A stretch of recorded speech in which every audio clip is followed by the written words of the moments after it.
Hey everyone, welcome back to the channel. Today we're diving into a topic that is not just interesting, but also really important. How to spot a creepy man and protect yourself. Now, when we say creepy, we don't mean just anyone who's a little socially awkward. We're talking about the behaviors that set off those internal alarms, the ones that make you feel uncomfortable, uneasy, or even unsafe.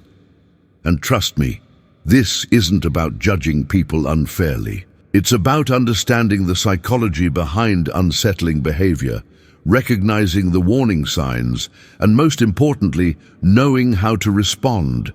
So stick around, because by the end of this video, you'll have a much sharper instinct for spotting red flags and keeping yourself safe. Alright, so first things first, what actually makes someone creepy? Psychology tells us that creepiness often comes from unpredictability.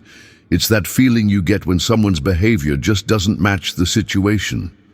Maybe they stand too close, stare for too long, or their body language feels off. Studies show that we're naturally wired to pick up on these subtle social cues. Our brains are designed to detect threats, even when we can't quite put our finger on why something feels wrong. Ever had that gut feeling that told you to get away from someone? That's your brain picking up on subconscious red flags before your conscious mind can even process them. So what are some behaviors that people find creepy? Well, here's what psychologists have found. One of the biggest ones is staring, especially when it's unbroken and intense. We naturally expect some eye contact in conversation, but when someone holds it for too long without blinking, it starts to feel unsettling. Another big one, invading personal space.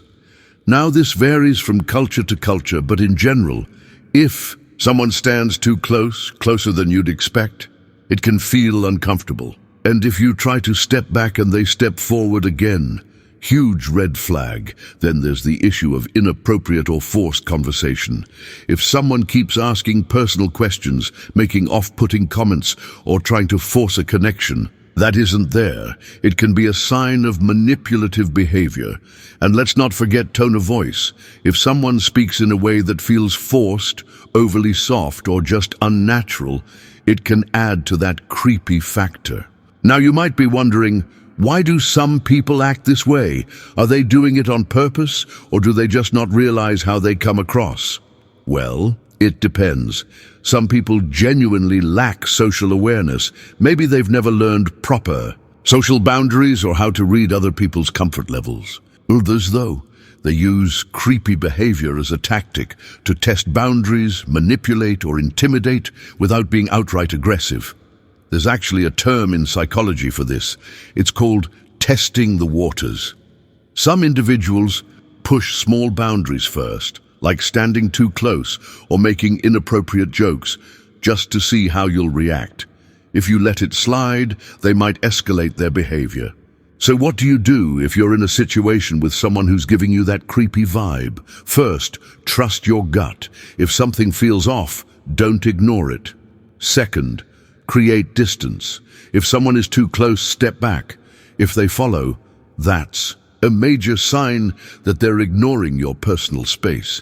You can also use body language. Cross your arms, turn slightly away, or look for an exit.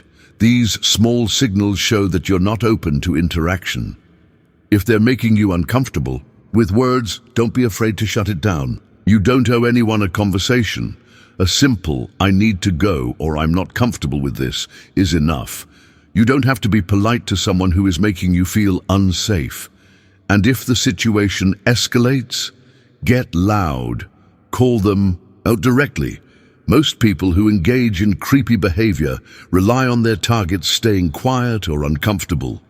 The moment you speak up, they often back off. And if you ever feel truly threatened, don't hesitate to involve others, whether it's a friend, security, or even the authorities. Now let's talk about a place where creepy behavior is even more common: the internet. Online, people feel bolder because they're behind a screen. Some common creepy behaviors online include excessive messaging, refusing to take no for an answer, and digging for personal information. If someone you barely know keeps pushing for details about where you live, what you do, or tries to guilt trip you into responding, that's a problem. And let's not forget the classic love bombing technique, where someone showers you with compliments and attention way too fast. This is often a manipulation tactic to make you feel obligated to engage with them. So what do? Set clear boundaries. Don't share personal information with strangers. If someone makes you uncomfortable, block them. And most importantly, don't feel guilty about cutting someone off if their behavior feels off. Your safety always comes first. One interesting thing about human psychology is that we sometimes ignore red flags, even when we notice them. Why? Because we don't want to seem rude. We're often taught to be polite, to give people the benefit of the doubt. But here's the truth. Your safety is more important than someone else's feelings. If you get a bad feeling about someone, you don't have to justify it. You don't have to wait for proof that they're dangerous. Your instincts are there for a reason, and it's okay to act on them. At the end of the day, knowing how to spot a creepy person isn't about living in fear. It's about being aware. Most people you meet in life are perfectly normal and safe, but it's the few bad ones that make awareness so important. By trusting your instincts, recognizing the signs, and setting firm boundaries, you can protect yourself from uncomfortable or even dangerous situations. And remember, if you ever feel unsafe, speak up. There is power in confidence and awareness. So what exactly makes someone creepy? Is it how they look, how they talk, what they say? Well, research shows that creepiness isn't about physical appearance, it's about behavior. It's when someone's actions don't match social norms, making us feel uneasy. One of the biggest red flags is unpredictability. When someone behaves in a way that's inconsistent or doesn't fit the situation, it confuses our brains. Imagine you're at a coffee shop and a man across the room is staring at you, not just a quick glance, but an unblinking, intense stare. He doesn't approach, doesn't smile, just stares. Your brain instantly flags this as strange. Why? Because normal social behavior tells us that prolonged eye contact without a purpose is unusual. Another common behavior is inappropriate familiarity. Have you ever had someone you barely know act like they're best friends with you? Or worse, like they have some claim over you? That's not just awkward, it's often a sign of boundary pushing, which can escalate into something more dangerous. And let's talk about tone of voice. If someone speaks too softly, too forcefully, or too monotone in a way that doesn't match the situation, it can feel unsettling. Human communication is made up of both words and how we say them. If there's a mismatch, like a person laughing when something isn't funny, it can give off a creepy vibe. Now, let's get into the psychology behind it. Why do some people behave in ways that make others uncomfortable? Is it intentional? Are they unaware? Well, it depends. Some people genuinely struggle with social cues. Maybe they weren't taught boundaries, or they have difficulty reading other people's emotions. In these cases, the creepiness isn't always malicious, it's just a lack of awareness. But then there's another category, people who use creepiness as a tool. Some individuals test boundaries on purpose. It's called grooming in psychological terms. They start with small things, invading personal space, making subtle, inappropriate comments, just to see how much they can get away with. If you don't push back, they escalate. And here's the scariest part. Many people who have bad intentions rely on the fact that we don't want to seem rude. We're socially conditioned to be polite, to avoid confrontation. But that's exactly what they exploit.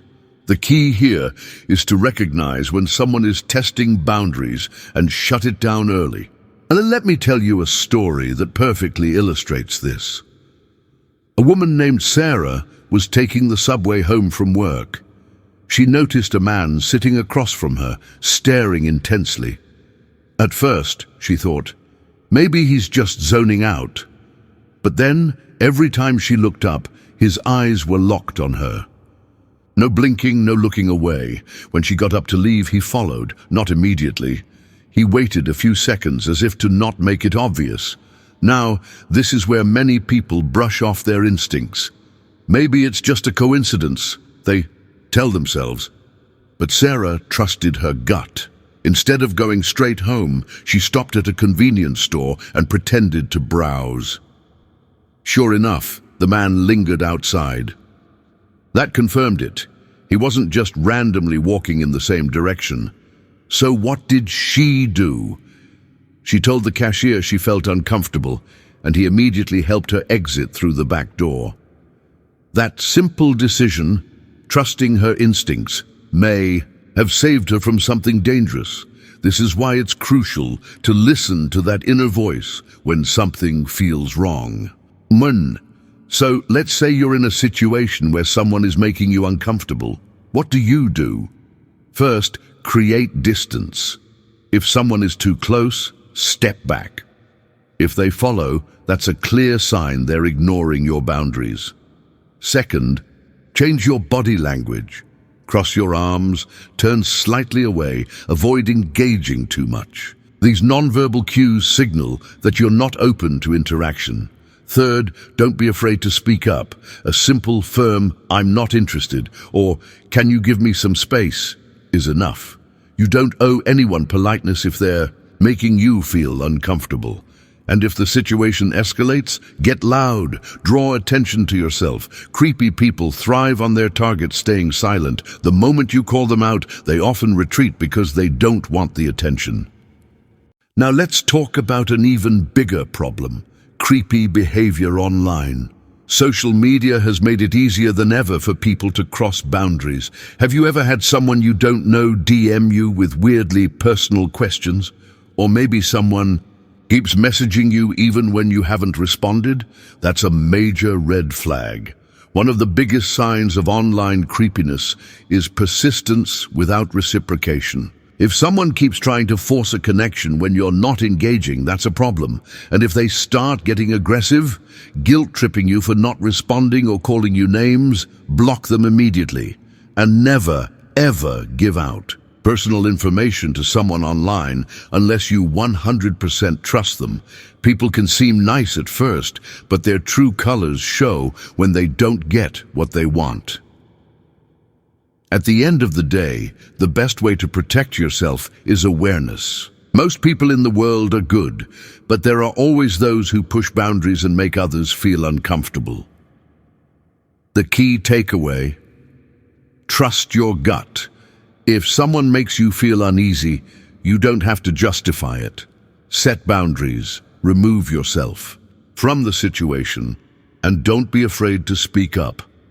And remember, your safety is always more important than being polite.